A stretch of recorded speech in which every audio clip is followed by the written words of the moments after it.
সরকারি খরচে বিরোধ শেষ, সবার আগে বাংলাদেশ স্লোগান নিয়ে কুষ্টিয়ায় বর্ণাঢ্য আয়োজনে পালিত হয়েছে জাতীয় আইনগত সহায়তা দিবস 2026। জেলা জজ আদালত প্রাঙ্গণ থেকে র্যালি, নবনির্মিত লিগ্যাল এইড চত্বরে রক্তদান কর্মসূচি, মেলার আয়োজন, আলোচনা সভা, ডকুমেন্টারি প্রদর্শন ও সচেতনামূলক নাটিকার মাধ্যমে দিনব্যাপী কর্মসূচি অনুষ্ঠিত হয়। জেলা লিগ্যাল এইড কমিটির আয়োজনে অনুষ্ঠানে বিচারক, আইনজীবী, মাঠ পর্যায়ের এনজিও কর্মী ও বিপুল সংখ্যক বিচার প্রার্থী অংশ নেন। ইসলামী বিশ্ববিদ্যালয়ের আইন বিভাগের শিক্ষার্থী মহিমা বিশ্বাস জানান, লিগ্যাল এইড বিষয়টি এখন তাদের পাঠ্যকোর্সের অংশ। হ্যাঁ, আমাদের কোর্সে আমরা পড়েছি। অবশ্যই অনেক গুরুত্বপূর্ণ, যেহেতু আজকে তরুণরাই আগামী দিনের ভবিষ্যৎ, তো আমাদেরকে অনুপ্রাণিত করবে এই আইন। লিগ্যাল এইড থেকে সেবা পাওয়া সুবিধাভোগী সুমি খাতুন বলেন, জজ আদালতে মামলা করে ফল না পেয়ে পরে লিগ্যাল এইডে মামলা করি, কোনো টাকা পয়সা ছাড়াই সেবা পেয়েছি।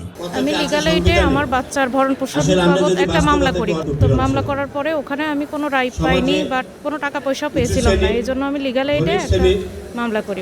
সিনিয়র জেলা ও দায়রা জজ এবং জেলা লিগ্যাল এইড কমিটির চেয়ারম্যান মোহাম্মদ এনায়েত কবির সরকারের সভাপতিত্বে অনুষ্ঠিত আলোচনা সভায় উপস্থিত ছিলেন আদালতের ঊর্ধ্বতন বিচারক, police super Mohammad Jasim Uddin, chief judicial magistrate Mohammad Joynal Abedin ও জেলা আইনজীবী সমিতির সভাপতি আবু সাইদ।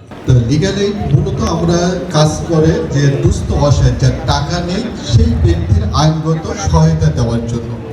আসলে কি একটা ন্যায়ভিত্তিক রাষ্ট্র গঠনের জন্য আইনের যে শাসন এবং আইনের যে প্রয়োগ এবং আইনের যে প্র্যাকটিস, এটা খুবই একটা গুরুত্বপূর্ণ বিষয়।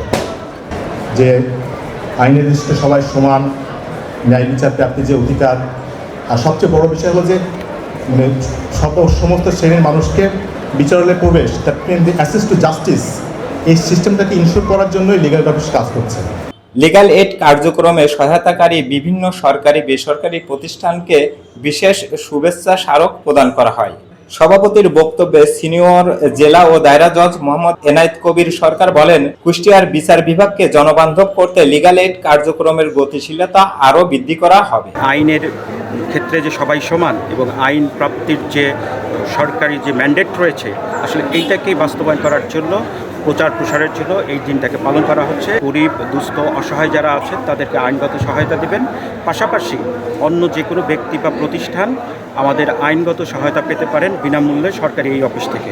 অতিরিক্ত জেলা ও দায়রা জজ মোহাম্মদ খায়রুল ইসলাম ও নাদিরা সুলতানার সঞ্চালনায় আয়োজিত এ অনুষ্ঠানে আশা প্রকাশ করা হয়, এ উদ্যোগ সাধারণ মানুষের আইনি সহায়তা পাওয়ার ভরসা আরও দৃঢ় করবে।